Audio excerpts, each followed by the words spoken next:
I thank the gentleman from Iowa. I'd just like to touch on some points regarding the strategic basis of the surge and some of the goals, some of what we've heard today, and then, if your indulgence, just touch upon some of the general themes that our nation faces in the war for freedom. Mistakes in the past in Iraq have been rectified under the Petraeus Plan. As I have said, and many here have said, on our side of the aisle, in the early days of the problems of Reconstruction, we believed that you could not impose democracy from above in a top-down approach, but you could unleash liberty so that it could rise up, much as the American Revolution did, to take its own shape as the Iraqi people were emancipated from the shackles of Saddam's oppression. What General Petraeus is doing in conjunction with Ambassador Crocker is they are going into the towns, they are going into the tribes, they are going into the bedrock of the population of Iraq. And with the surge, providing the security to protect these individuals in these towns from the collective and systematic terror of the enemy, so that average Iraqis can make the local political shift to liberty and away from the insurgency. This is being done not simply through the utilization of military force. In fact, the success on the ground in the local levels and in the provinces and in our cooperation with the tribes is built upon and hastened by this political shift amongst the population. In any counterinsurgency operation, the critical element is to separate the population from the insurgency. This can be reasoned if we look back at some of the statements of the grand guerrilla warrior, Chairman Mao. When asked about how his guerrilla operations and insurgencies against the nationalist Chinese would work, he said, "Our people will be as the fishes amongst the water of the people." What you have to do is separate the fish from the water. This is why the critical testimony I believe we heard today was that every single Iraqi, everyone in Anbar province and elsewhere where we are seeing progress, is being given the ability to make the free, conscious decision to reach for their liberty. They are not being terrorized because of the valor of our troops and the plan and the reconstruction efforts that are flowing into these areas that show they have a transactional benefit in this transformational change. And this is hastening the local political shift, which I believe undergirds our chances for victory in Iraq.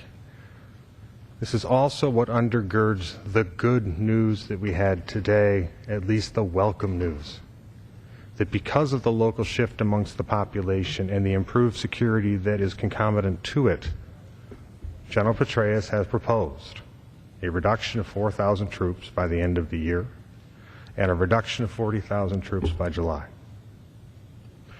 Even if our nation is so divided that we cannot unite in the cause of victory in Iraq, at least let us unite with the welcome news that 4,000 now and 40,000 of our fellow American citizens are going to be returning from harm's way to their loved ones. To have individuals deride this as a token gesture is to accuse General Petraeus and Ambassador Crocker of what the accusers themselves are doing, which is to play politics with the lives of our troops.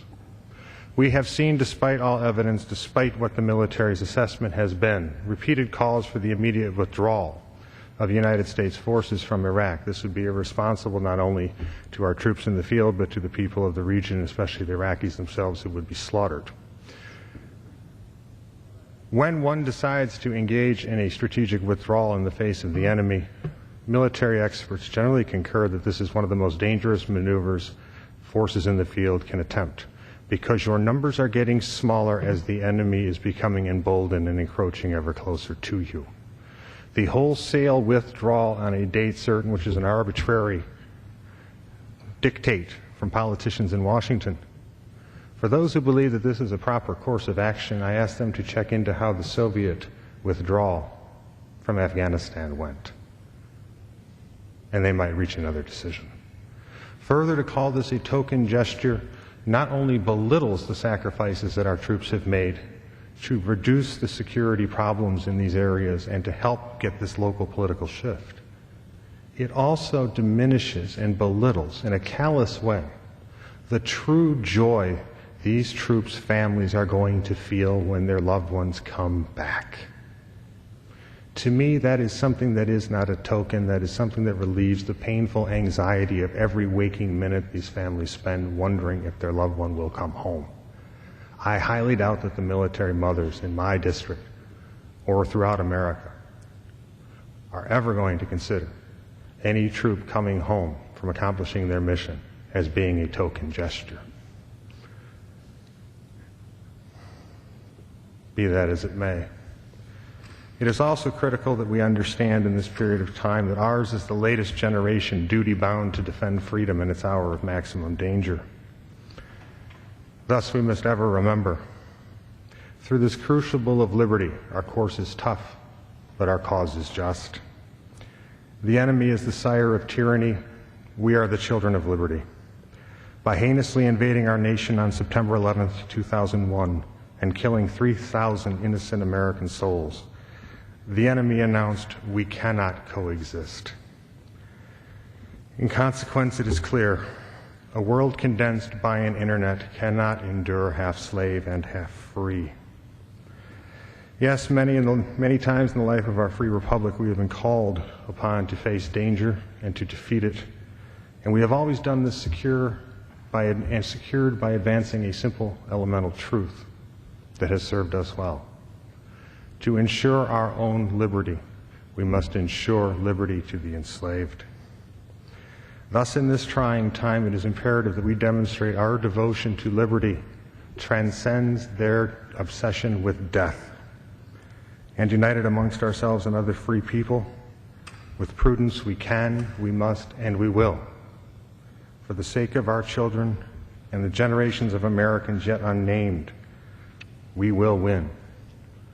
And we will walk our path, and we will widen the cause of human freedom.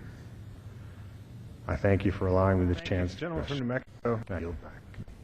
Good doctor from Texas, and other speakers have touched upon a fundamental point. I wish to stress what General Petraeus said in terms of what an American victory would look like, and then ask a question to those who support an immediate withdrawal.